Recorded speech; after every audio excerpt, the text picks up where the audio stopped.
Fala, duelistas! No vídeo de hoje teremos a introdução de Duke Devlin. E diferente do arco do Reino dos Duelistas, que o mangá iniciou no fim do RPG Bakura, Taka quis fazer um arco diferente e basicamente passará o volume 9 inteiro desenvolvendo essa história. O anime faz muitas alterações e para o vídeo não ficar excessivamente longo, irei subdividir essas sessões. Se você já é um duelista lendário, já deixou seu like e sua inscrição. Se ainda não fez isso, ajude o canal a sacar a Destiny Draw e se tornar o rei dos jogos.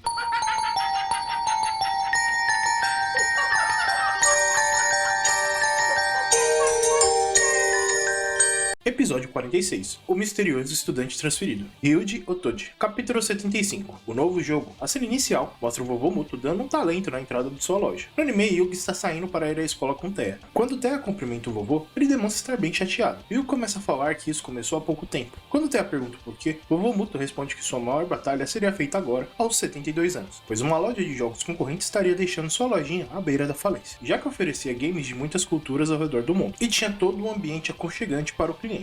Yugi se encanta e vovô fica pistola com sua atitude, fazendo Yugi e Teia irem embora. Bem, o anime acabou ocultando muita coisa e deixando para um arco filler que vai ser bem depois dos dados masmorra. Mas vamos ver como ficou isso no mangá. Vovô aparece cabisbaixo, dando aquele talento em sua loja. Eis que Teia chega procurando por Yugi. Quando o vovô chama por Yugi e avisa que Teia estaria esperando, Yugizinho fica doido. E aqui vemos que Yugi trocou a corda de sua relíquia para uma corrente, coisa que só será adaptada no anime alguns episódios à frente. E aqui temos um diálogo bem legal entre Yami e Yugi. Primeiro Yami elogia a escolha de Yugi por uma corrente, mesmo Yugi achando isso um pouco exagerado. Mas Yami acha que isso foi algo sutil e que ele deveria sair adornado com mais joias de prata em seus braços. Yugi diz que isso ficaria muito fora de seu estilo. E se pararmos para pensar, é mais ou menos o visual dos primeiros volumes que o Yami adotava, com Ankh em seus braços. Dá pra ver que ele curtia muito usar esses adornos. Quando estão saindo do seu quarto, a mãe de Yugi pergunta se ele não iria nem tomar um café, mas ele diz que já estava atrasado. Sua mãe se preocupa, já que ele recentemente estaria falando sozinho mais que o normal. Novamente, Yami zoa Yugi, dizendo que ele deveria mostrar atitude para impressionar Teia, o que deixa Yugizinho meio envergonhado. Enfim, Yugi chega até, que aprecia o uso das correntes. Yugi explica que aprofundou muito sua relação com sua outra alma, e que as correntes meio que deixavam isso visível, o elo forte que ambos possuem. Enquanto estão saindo, Teia diz que ficou bem animada quando viu o vovô Muto, já que foi muita loucura ver sua alma aprisionada dentro da TechPix. Imagina que a viagem foi meio longa, do reino dos duelistas até o hospital. Yugi comenta que o vovô tem encontrado sua falecida esposa na volta, mas Yugi afirma que seu avô não estaria tão bem assim, e começa a explicar. Mas na verdade o vovô estava de bituca e escutou tudo, e começa a se explicar que durante seus 72 longos anos de vida, nunca ocorreu tão risco quanto agora, onde uma loja rival poderia levá-lo à falência, apontando para Black Crow, que no mangá ficava logo ao fim da rua, enquanto no anime aparecia no outro quarteirão. E também, diferente de explicado do anime, o vovô relata no mangá que haveria jogos únicos e exclusivos, já que aquela loja teria uma parceria forte com um game designer. Yugi não demonstra, mas pensa que estaria bem interessado em conhecer essa nova novidade, e a loja iria abrir no dia seguinte. Enquanto estão caminhando até lá, Yugi se encontra com um palhaço que estaria fazendo a propaganda desse tal jogo exclusivo, chamado apenas de DDM. Quando o palhaço olha pra Anzo, ele oferece um balão, e acaba assustando a moça. E realmente, esse palhaço lembra muito Pennywise.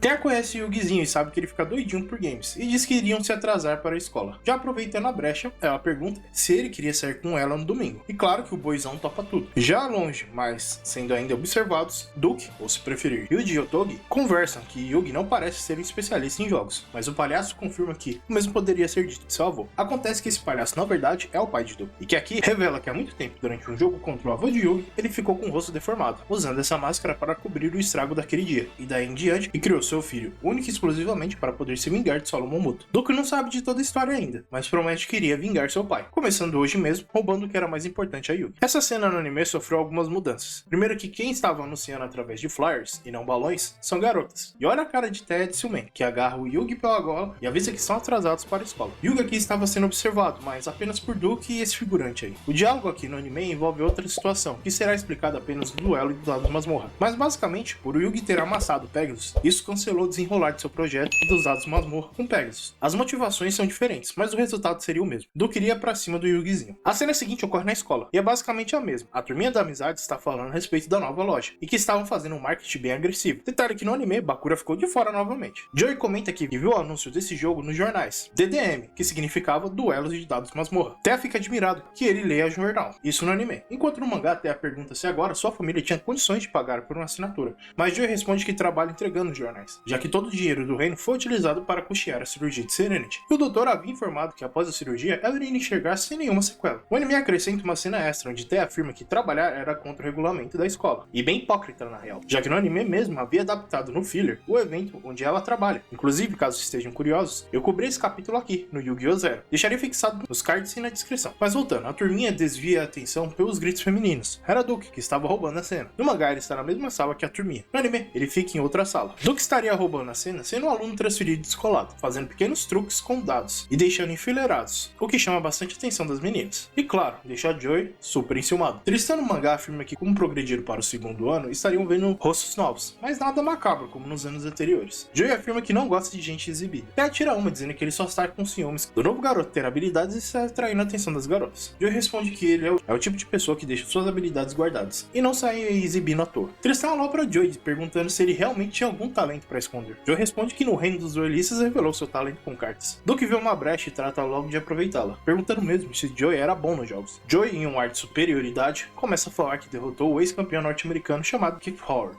um nome não muito comum no Japão, mas grande no resto do mundo, e continua dizendo que o cara era até bom, mas não ao ponto de ser páreo para derrotá-lo. Até Tristan não acredita como Joy está agindo. No mangá, Duke afirma que conhece monstros de duelo e sabe sobre Keith, e já convida Joy para um desafio. Já no anime, Duke ignora o que Joy havia dito e afirma que o grande campeão, na verdade, era o Yugizinho. Então chama Joy para um jogo. E este game seria muito simples, pois iria usar apenas um dado e um copo. E para ficar mais interessante, ambos iriam fazer uma aposta. No mangá, Duke sugere que caso ele perca, ele iria fazer o que Joy quiser por uma semana, e poderia ser até seu cachorrinho, e o mesmo se aplicaria a Joy. No anime, Joy estava interessado nas meninas, então imagina que caso vença, as garotas iriam ser seu prêmio, e ele passaria a ter um fã-clube próprio. Duke prossegue colocando o dado dentro do copo, chacoalhando e colocando em cima da mesa, mostrando que suas mãos estavam limpas, e logo em seguida aplica sua vigarice, afirmando que o dado estaria em sua mão, sem ele precisar tocar o copo. Nota que no mangá ele fala isso enquanto estão decidindo o que seria apostado, mas em ambos os casos, Joy imagina que apenas tendo poderes sobrenaturais, isso seria possível. Assim, Duke afirma que se ele quisesse ter a certeza, ele poderia checar o copo. E claro que o bestão vai olhar, pois acreditou no que o Duke estava dizendo. E o Guizinho percebeu a malandragem. Mas quando Joy levantou o copo, rapidamente Duke pega o dado, afirmando que ele estava em sua mão direita, sem precisar mexer no copo. Joy se sente enganado, mas Duke afirma que o jogo foi limpo, e manipular seu oponente não seria contra as regras. Fazendo assim, ele se tornar o vencedor e ganhando a aposta. O capítulo do mangá se encerra aqui. A partir deste momento, o anime seguiria um caminho independente, pois o jogo em seguida usaria cartas de um baralho comum, e claro que para Konami isso significa monstros de duelo. Então vamos continuar no anime. Após Joy afirmar que o jogo foi injusto, ele acaba desafiando para uma luta de homens, onde seria resolvido em monstros de duelo. Duke concorda, mas com algumas condições. Primeiro, como ele não tinha um deck com ele ali, ele sugeriu que ambos utilizem cartas que tirassem num pacotinho, criado assim um deck rápido, com chances iguais. Yugi acha besteira, pois sabe que o vínculo e afinidade com o baralho é muito determinante, mas Joy está completamente cego pelo ego e decide aceitar as condições desse desafio. Neste momento, Duke então faz a aposta do primeiro jogo do mangá, e em sua vitória, Joy faria o que ele quisesse por uma semana. Joy está pensando nas garotas, então, caso ele vença, as meninas obrigatoriamente iriam se tornar fã deles. A turminha percebe que Joy está muito desesperado, então Duke afirma que o duelo seria no fim do dia, dentro da nova loja, a Black Crown. A cena seguinte avança o tempo, e mostra toda a turminha já em frente à loja, onde Joy estaria animado para conseguir sua vitória. Joy é abordado pelo figurante inicial que os guia para o elevador. Lá eles encontram Duke com uma caixa cheia de boosters lacrados,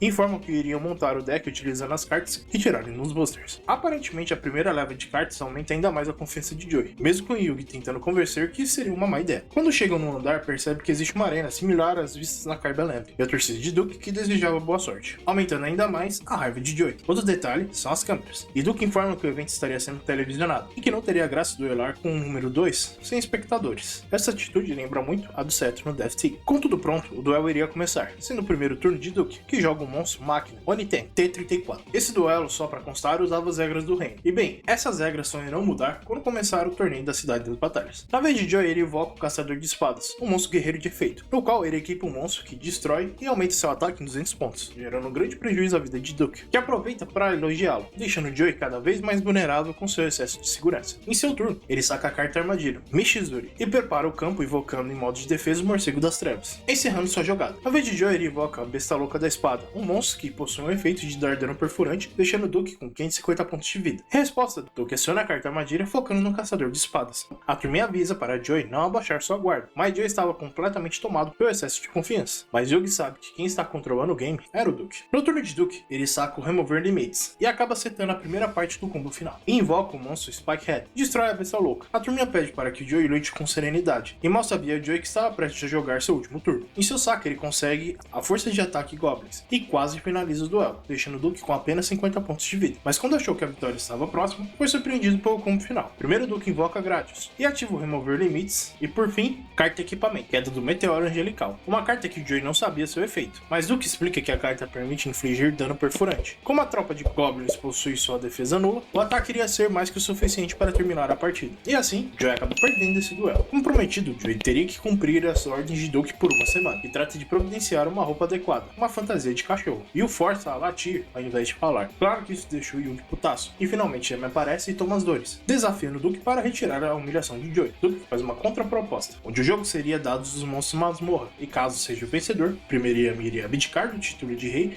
e ainda nunca mais iria jogar monstros de duelo. A turminha afirma que é loucura, e Joey reforça que a culpa foi dele, que acabou se exibindo demais, mas Amy iria até o fim. Enfim, o episódio do anime iria se encerrar. Agora vamos checar como o jogo ocorreu no mangá. Capítulo 76, Armação. Bem, Joey fica discutindo contra Duke, mas sabe que ramelou demais caindo nesse truque dos dados. Yugi tenta de todo jeito defender Joey, mas Duke argumenta que não houve nada contra as regras, que a real intenção desse jogo era como você poderia influenciar a mente do seu oponente. E com Joey foi muito simples. Joey fica pistola e desafia para mais uma partida. Duke dobra a pena, sendo 2 semanas de castigo contra Joey, que topa, mesmo com Yugi insistindo que ele desista. Dessa vez o jogo iria usar um baralho comum, na verdade apenas os 4 ases. A regra era simples, ganha aquele que conseguir formar pares com as mesmas cores. No caso, o as de espada com o as de paus, o as de ouro com o as de copas. Então Duke embaralha as cartas e pede para que Joey escolha 2 delas. Joey não entendeu a pegadinha, e novamente vai ser escolhendo 2 cartas do meio, acaba retirando ases de cores diferentes. Duke afirma que venceu novamente, e Joey insiste em jogar mais uma rodada, e não consegue entender, pois, para ele, seriam chances de 50%. Duke enfim afirma que nem um jogo simples Joey consegue vencê-lo, e assim o lembra que suas próximas 2 semanas ele teria que cumprir o combinado. E sua primeira ordem era que Joey não iria poder falar mais com ninguém, e quando fosse se referir a seu dono, era apenas latim. O pessoal fica puto, mas Joey não iria voltar atrás em suas palavras. Nesse momento, Duke atira um dos dados na cara de Joey, o que deixa Yugi bem puto, e iria assumir dali em diante, abrindo espaço para o outro Yugi. Duke aceita o desafio, mas antes de começar, Yami tem uma conversa com sua outra alma, onde Yugi afirma sentir um certo grau de pilantragem nesse jogo. Yami afirma que ele estaria correto. Na verdade, esse jogo passava a impressão de ser justo, mas se analisar as chances estatísticas, após a escolha da primeira carta, o real percentual de vitória cairia para 33%. Na prática, esse jogo era o que conhecemos por jogos de azar. Duke iria querer jogar novamente, com os 4 ases, mas Yami é ligeiro, e fala para adicionar uma carta de Coringa. Eles iriam alternar entre si, e caso um deles formasse uma dupla, venceria. E caso algum deles sacasse o Joker, seria derrota automática. O primeiro a sacar é Yami, que consegue o as de copas. Duke saca o as de espadas. Na volta, Yami consegue sacar um as de paus, e para infelicidade de Duke, ele saca o Coringa. Quando ambos revelam sua mão, o vencedor era Yami. Duke pede uma revanche, e Yami concorda, desde que ele comece novamente. Dessa vez, cada um saca uma carta e revela um resultado final, que Yami havia formado um par de ases negros, enquanto Duke novamente escolheu o Coringa, dando mais uma vitória a Yami. Duke enfim suspeita que o jogo também seria armado, e quando para pra pensar, consegue perceber que se trata de um jogo limpo. Duke acha que apenas foi muita sorte de Yugi. Yami então pede para que o acordo anterior seja revogado, e avisa que jamais iria conseguir quebrar seus elos de amizade através de jogos, mas Duke ainda queria desafiá-lo para um jogo diferenciado, que seria o jogo de dados masmorras, encerrando o capítulo do mangá. E olha que curioso, parece que a primeira versão do mangá colocou errado as chances estatísticas, e aproveitou a reedição para se desculpar, e afirmar que o jogo era mesmo justo. A princípio eu também achei que o jogo era injusto com o segundo player, mas se fizer as contas, realmente as chances de sacar o Coringa são de 20% para cada um dos jogadores, qualquer um dos turnos que estão sendo jogados. E é isso, duelistas. Confesso que não custava nada o anime ter adaptado esse capítulo, com o game de forma mais fiel, mas sabemos que a Komone iria querer colocar o card game em tudo. Aqui ao lado deixo sugestões de vídeos, como Yu-Gi-Oh! Zero, algumas gameplay, caso estejam interessados. Nos vemos semana que vem. Gotcha! E com imenso prazer que finalizo esse vídeo. Em todo caso, gostaria de agradecer a você, telespectador, que assistiu até aqui e viu essa análise. Críticas e sugestões sempre são bem-vindas. Espero ver você aqui contemplando o próximo trabalho. Se curtiu, deixe seu joinha. Caso não, deixe seu dislike. Mas não deixe de comentar para que possamos melhorar sempre. Até a próxima, duelistas!